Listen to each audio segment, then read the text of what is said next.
I believe that this economy could actually be literally evil in dozens of ways. I'm just going to give you 5 quick ones to show you that what's going on with the economy, no fault of your own, is completely unfair, and it is actually literally meeting the definition of evil. And I'll use this to lead up to 5 quick points to lead up to action steps in my actual strategy going forward about when to sell gold, when to move back into Magnificent Seven, when to move back into Russell 2000, when to move back in the S&P. And you're going to do it aggressively, but at the right time. We're going to talk about that at the end of this video. So make sure to stick with me through the quick 5 points, show you that the economy is evil. Then I'll tell you what to do, what action steps to take, and what my strategy overall is, which if played right could actually lead to a 50 times gain in any kind of investment you make. If you make a good trade on both sides of it, where you buy the gold mining stocks now, as if you've been following me, you're already into gold, certain oil stocks, and as it increases in price, then you step back right at the moment of peak fear, and that's when you move back into all the conventional blue chip stocks that you've been avoiding for a while. It's not yet, and it's not probably for a year or two, but we'll talk about that in this video too. And I always humbly ask you to please click like on the video. It really helps us to spread the word and help more people get out of the way of this coming train wreck.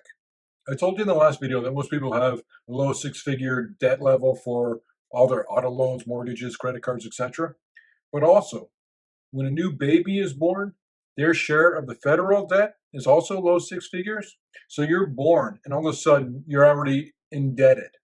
You don't even understand how to spell or read or eat a Cheerio, and you already have 6 figures in debt. That's your part, your responsibility. That's absolutely ridiculous, evil. You can never blame a newborn baby for anything that's happened before that point. You didn't choose the system. You just are born and you step into it, and it's been going on for years, and you go along with it, as we all do, as I did, as everyone has to. You don't really have much of a choice. But the problem is that the supports underlying all of these concepts are rotting because the politician will always do what's easiest for them, which is never what's easiest for the masses of people. Hardly ever. Usually what happens is that they wind up doing whatever their donors want them to do. So you get some lead in your water system, maybe some toxins, but at least this toxin producing company is making triple the profits that they did last year. As sick and as sad as that sounds, it's unfortunate that it's not a dramatic thing. I'm not trying to get views or sell books. This is a literal situation that is routinely happening again and again and again because of this evil economy. You're even told things such as some states have a food guide, or some countries have a food guide. Try and eat more of this. Don't eat that. This is what's healthy. But it's all BS. It's all about that there's a lot of farmers producing milk and they need their business to stay in good shape, and the politician needs that to happen so he gets the votes. But should you drink milk? Absolutely not. But if you follow the food guides, any ones that I've seen, it actually increases your chances of cancer, psoriasis, strokes, heart disease. The greatest trick the devil ever pulled was convincing the world he didn't exist. The government themselves have been actively, aggressively trying to convince you that the weak economy does not exist. They keep telling you it's the strongest economy, it's the shining light. Everybody wants what we want. And what makes it doubly evil is that while the weak economy, living off of debt only and budget shortfalls and monetary creation, besides that, it makes it doubly evil because it is weak and they tell you it's not. So you're looking the wrong way, you're going to get blindsided.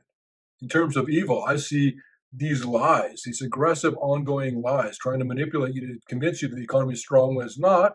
I see those statements as purely devilish and dishonest manipulation, and it's leading up to an absolute financial calamity that's going to happen. And everyone's going to say, wait a minute, the economy was so strong, why is everything rubble and ash?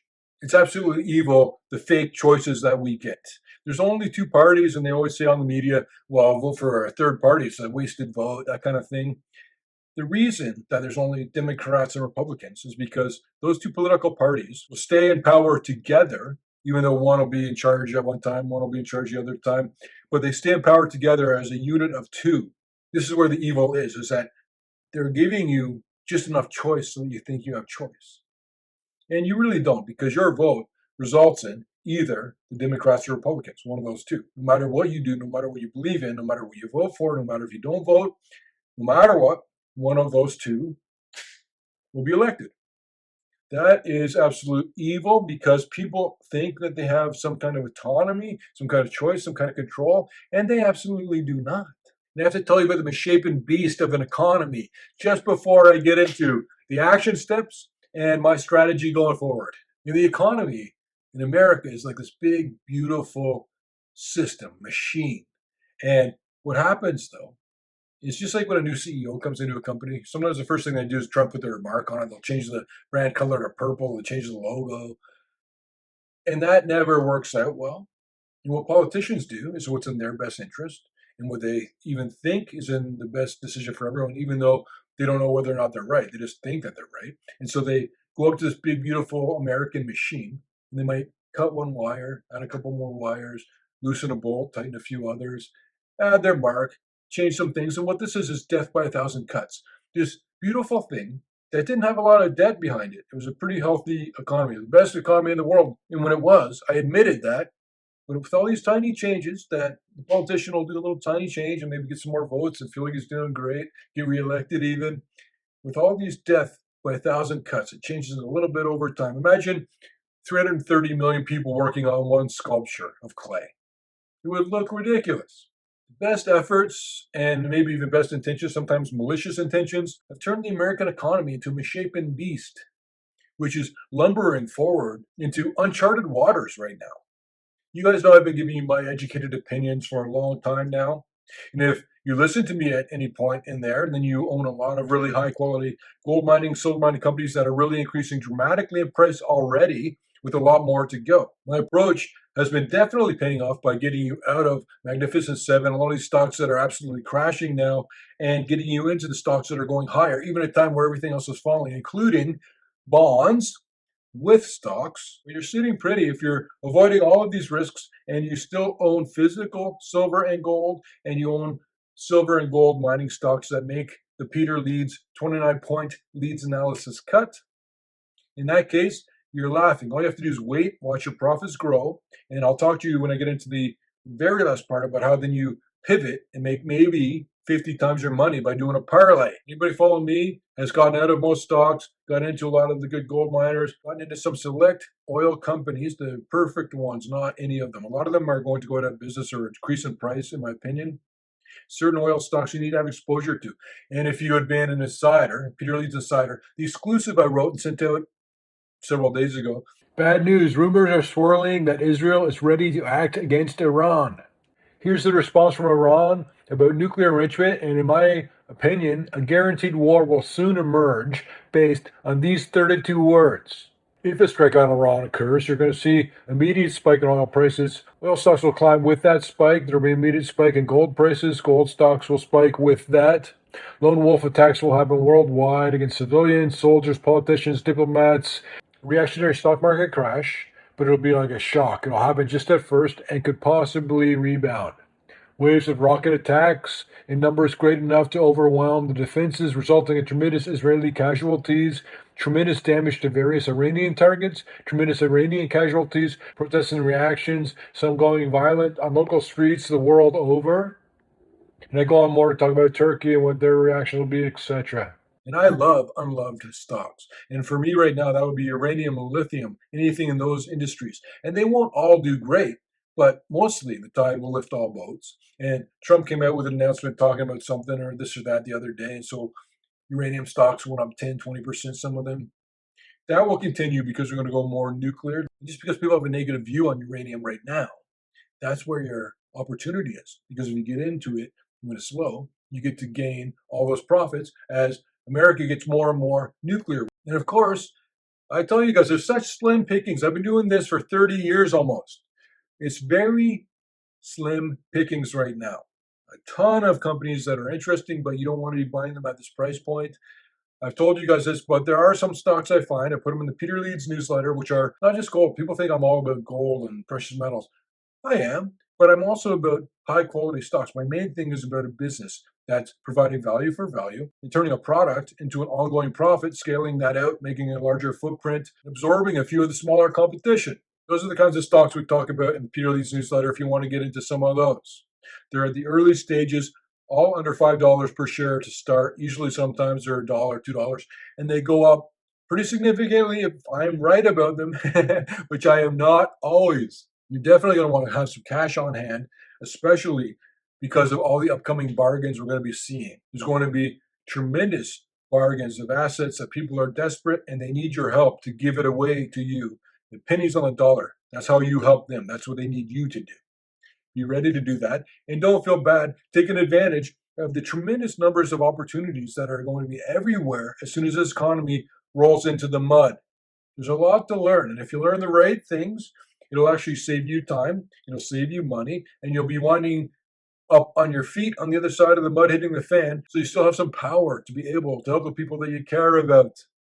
And my overall strategy involves that, as you guys know, I think that gold prices are going to go a lot higher. And I know that there's concerns of a drop down in prices, and those are absolutely valid. Someone sent me an email, and I'm going to do a whole video about that maybe, but it's going to be a big answer. That gold prices are going to keep on going up. They're not done yet.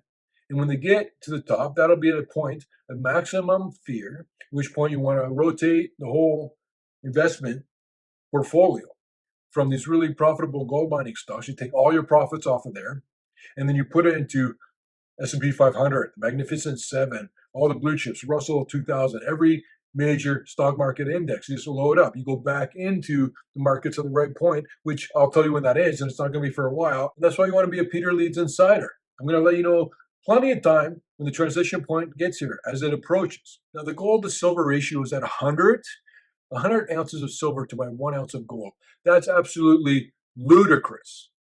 Everybody right now should stop this video, stand up, and go somewhere to a computer or a store that sells silver and buy silver and put it in your hand and own it. Buy it online. There's plenty of reputable dealers. Get pure silver. It's an absolute gift. It's a steal. The chance of the silver to gold ratio normalizing is 100%. It will not maintain 100 ounces of silver for 1 ounce of gold. That is absolutely insanity, which means it's an absolutely incredible place to find really incredibly profitable trade. If gold gets revalued, then yeah, gold will outperform. If war breaks out, yeah, gold will outperform. Other than that, silver will outperform gold, not on a day-to-day basis, but almost every time on a week-to-week basis, and almost every time on a month-to-month basis until the gold-silver ratio is a lot closer to 50. And if gold prices stayed where they were, silver prices would need to double for that gold-silver ratio to be realistic. More realistic, I'll say. Not totally realistic, but more realistic. But I think gold prices will go up as well. So silver has to climb even higher. Are we looking at $70 silver? Sure, no problem. There's a silver squeeze coming up. There's millions, hundreds of millions of ounces every year, more in demand than in supply. 50% of the silver is used up every year. It has to be recycled or reclaimed, which is a difficult process, and you don't get all the silver back. But if you're not into some good, high quality silver mining companies right now, then you're going crazy. You have to be. You have to be. Please, I'm begging you. None of this is personalized trading advice. I don't know what you should do. I'm wrong plenty of the time. I just think that anyone who doesn't own silver, physical, and silver mining stocks right now is going to miss out on a free, absolutely clear upcoming gift of free money. The silver squeeze is a lot closer than the last time we talked about it, and it was closer than the time we talked about it before then. And next time we talked about it, will be a lot closer. The silver squeeze will happen. The difficulty is finding the exact timing when it does. But it'll be one thing trips it off, and it'll just go. And the whole time while all of this is happening, the markets are just going to keep on deleveraging. There'll be less leverage among investors buying on margin. People will have less debt on their mortgages. They'll have less debt on their auto loans. Some of it will be unwound painfully. For example, you lose your car because you can't afford to make the payments. But either way, that wipes out a whole bunch of debt. I believe that all of these tariffs worldwide right now are just like putting glue into the machine of the American economy.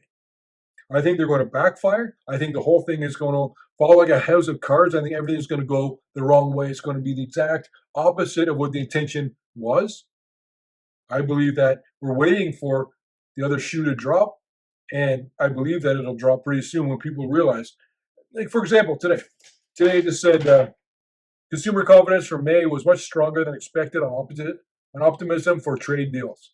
That makes no sense. You light the house on fire, you put out the fire, then people are excited. It still smells like ash and smoke.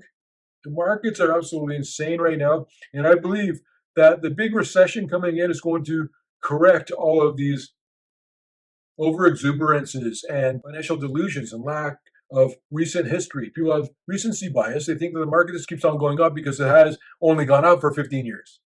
And everyone is about to get such a rude awakening. And the only people who are going to not get wiped out are people who are paying attention to stuff like this. This is why I say you need to learn. It doesn't need to be from me. Plenty of good people out there have some great information. Take some time to find them for yourself and develop your own strategy, just not from what I say and what you believe, but what some other people say as well. If there was ever a time for you to do that in your life, it is literally right now. Meanwhile, wars are about to break out. As I said earlier, that Israel might preemptively attack Iran pretty soon now. They're all set up apparently, but I'm not going to talk about that in this video. With a lot of the commotion and decrease of the wealth effect, real estate's going to join the show. Real estate will come down pretty strongly, just like cryptocurrencies. You watch how things are treated differently and act differently when the real mud hits the fan. Everything's going to be different because all the rules change. You think, well, this is strong and this always does well. And if that happens, that happens. Then you see things like bonds and the stock market going down together. And you realize, wait a minute, this is something different. You see suddenly every country worldwide is hoarding gold. Something's different. Things are different now. Things are going on now. All the rules will be different. And that's why people are going to get wiped out so bad. That's why when you see people on YouTube saying, we don't need corrections anymore, it's because they don't have any long-term memory. They don't have been around for 10 years. They don't remember what the downside's like and the things to do to avoid the worst of it. Cryptocurrencies and real estate and stocks are all going to keep on decreasing in price, in my opinion. Not on a short-term basis, but from month to month. And I'm not against cryptocurrencies. Don't get my comment wrong. I'm just telling you what I think is going to happen. I think Bitcoin is great and that it'll do great long-term. I think in the medium and short term, prices of Bitcoin are going to come back down. Altcoins, a lot of them will go out of business completely. And anything that does not have limited supply, like Bitcoin, has absolutely zero value. If you could just print 1 million more coins of whatever, the value of that coin is 0.00. And as you know, and as I've said many times, and as you're seeing now happening, especially with more layoffs from Volvo was the latest one, the unemployment rate will climb into the double digits. Then we'll talk about what moves to make at that point. So what you do is you sell the gold miners at the height, the absolute peak of fear, when people are capitulating with the S&P 500, throwing the baby out with the bathwater, just trying to get rid of all that kind of stuff, and everybody's moving into gold. There's a big financial rotation into precious metals, into money, worldwide, by the way. And if you had an ounce of gold, right now, you could take it, get on a plane, fly to Indonesia, Siberia, Cuba, and give that to someone who will give you money for it. Recognized worldwide, no matter if the power is on or off. You also move back into real estate with all your profits then. But here's the parlay or the double bet here, where if you own gold mining stocks, some of these are doing tremendous and they're just getting started, and then you have all those profits and you sell them at a height of peak fear, and you move all that money into real estate, maybe buy a duplex, into S&P 500 stocks, into all the Mag 7, all the crazy stuff. At that point, at a capitulation point, you do that. And if you land both sides of that trade, you've already done the first one, you're probably already in it because I've been talking about it for years. And then if you parlay it or switch it at the exact right point, you're looking at 50 times your money. Things could go really well. We're doing great with this gold mining stocks. I think they will do even better by getting in on these bigger blue chip stocks at a capitulation point, which is just a couple years ahead. I don't know. We'll see. I'll be keeping an eye on it. I'll tell you when it happens.